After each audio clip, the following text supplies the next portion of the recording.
अस्सलाम वालेकुम वरहमतुल्लाहि वबरकातुहू। कैसे हैं आप सब? उम्मीद करती हूँ खैरियत से होंगे। अल्लाह से दुआ है अल्लाह आप सबको अपने हिफ्ज़ और ईमान में रखे, ईमान की सलामती के साथ सेहत और तंदुरुस्ती वाली ज़िंदगी अता फ़रमाए। अल्लाह से दुआ है अल्लाह सुब्हान व तआला हम सब के रोज़ों, नमाज़ों और दुआओं को कबूल और मकबूल फ़रमाए। आखिरी अशरा है रमज़ानुल मुबारक का, अल्लाह हम सब से राज़ी हो जाए और अल्लाह हम सब की मग़फ़िरत फ़रमाए। दुआ हम सब को बहुत अच्छी तरह से याद है, जो आखिरी अशरे की दुआ अल्लाह के नबी हज़रत मोहम्मद सल्लल्लाहु अलैहि वसल्लम ने हमें सिखाई। पता है ना क्या है? अल्लाहुम्मा इन्नका अफ़ुव्वुन तुहिब्बुल अफ़्व फ़अफ़ु अन्नी। तो अल्लाह का लाख लाख हम शुक्र अदा करते हैं कि हमें रमज़ानुल मुबारक मिला, फिर उसका आखिरी अशरा भी मिला और साथ ही हमारे सूरह बकरा के 5 रुकू भी मुकम्मल हो गए। अल्हम्दुलिल्लाह। छठे रुकू की तरफ हम बढ़ेंगे इस दुआ के साथ कि अल्लाह इस्तिक़ामत और अमल की तौफ़ीक़ अता फ़रमाए। तो सूरह बकरा की आयत नंबर 49 में अल्लाह सुब्हान व तआला फ़रमाते हैं, बिस्मिल्लाहिर्रहमानिर्रहीम, और जब हमने तुम्हें फ़िरौनियों से निजात दी जो तुम्हें बदतरीन अजाब देते थे, जो तुम्हारे लड़कों को मार डालते थे और तुम्हारी लड़कियों को छोड़ देते थे, इस निजात देने में तुम्हारे रब की बड़ी मेहरबानी थी।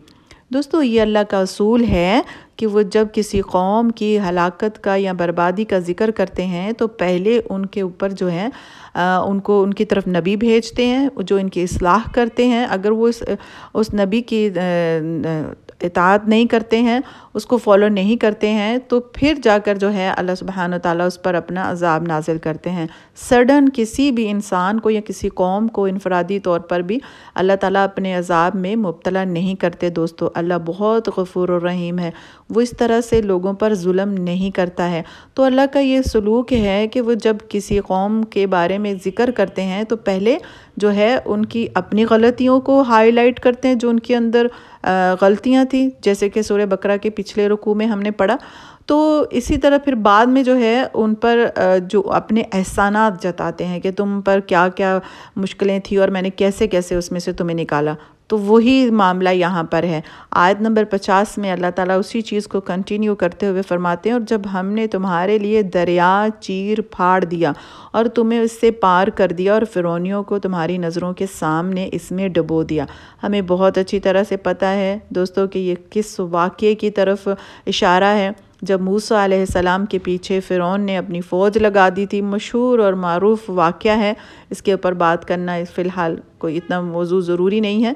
बहरहाल आगे अल्लाह ताला जो है आयत नंबर 51 में फ़रमाते हैं, और हमने हज़रत मूसा अलैहिस्सलाम से 40 रातों का वादा किया, फिर तुमने इसके बाद बछड़ा पूजना शुरू कर दिया और जालिम बन गए।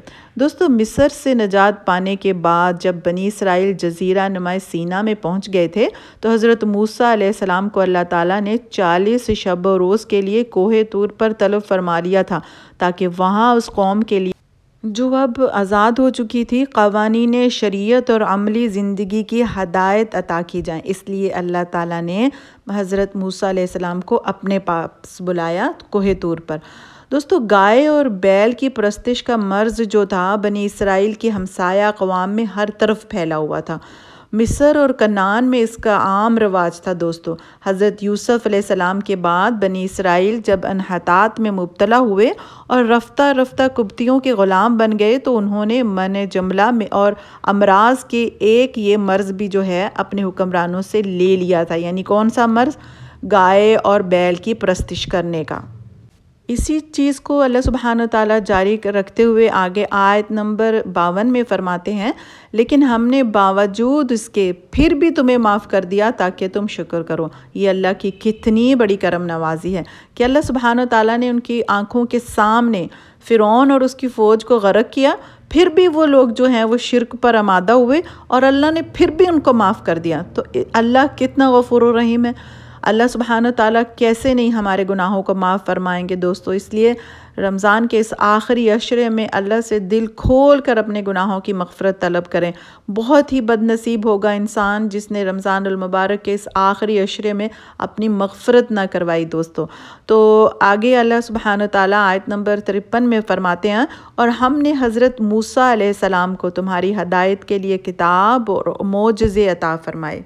दोस्तों, आयत नंबर 54 में अल्लाह सुब्हान व तआला फ़रमाते हैं, जब हज़रत मूसा अलैहिस्सलाम ने اپنی قوم سے کہا کہ اے میری قوم، بچھڑے کو معبود بنا کر تم نے اپنی جانوں پر ظلم کیا ہے، اب تم اپنے پیدا کرنے والے کی طرف رجوع کرو، وہ آپس میں ایک دوسرے کو، اور یعنی کہ آپس میں جو ہے ایک دوسرے کو قتل کرو۔ دوستو، اللہ سبحانہ وتعالیٰ کے نزدیک سب سے بڑا ظلم اور سب سے بڑا گناہ جو ہے وہ شرک ہے۔ اسی کا اندازہ ہمیں جو ہے آیت نمبر 54 سے ہوتا ہے۔ سورہ بقرہ کی آیت نمبر 54 میں اللہ سبحانہ وتعالیٰ فرماتے ہیں، جب حضرت موسیٰ علیہ السلام نے اپنی قوم سے کہا کہ اے میری قوم، بچھڑے کو معبود بنا کر تم نے اپنی جانوں پر ظلم کیا ہے، اب تم اپنے پیدا کرنے والے کی طرف رجوع کرو اور آپس میں ایک دوسرے کو قتل کرو، تمہاری بہتری اللہ تعالیٰ کے نزدیک اسی میں ہے، تو وہ اس طرح سے تمہاری توبہ قبول کرے گا۔ وہ توبہ قبول کرنے والا اور رحم اور کرم کرنے والا ہے۔ دوستو، شرک کی سزا اللہ تعالیٰ نے یہ جو موسیٰ علیہ السلام کی قوم نے کیا تھا یہی رکھی کہ آپس میں ایک دوسرے کو قتل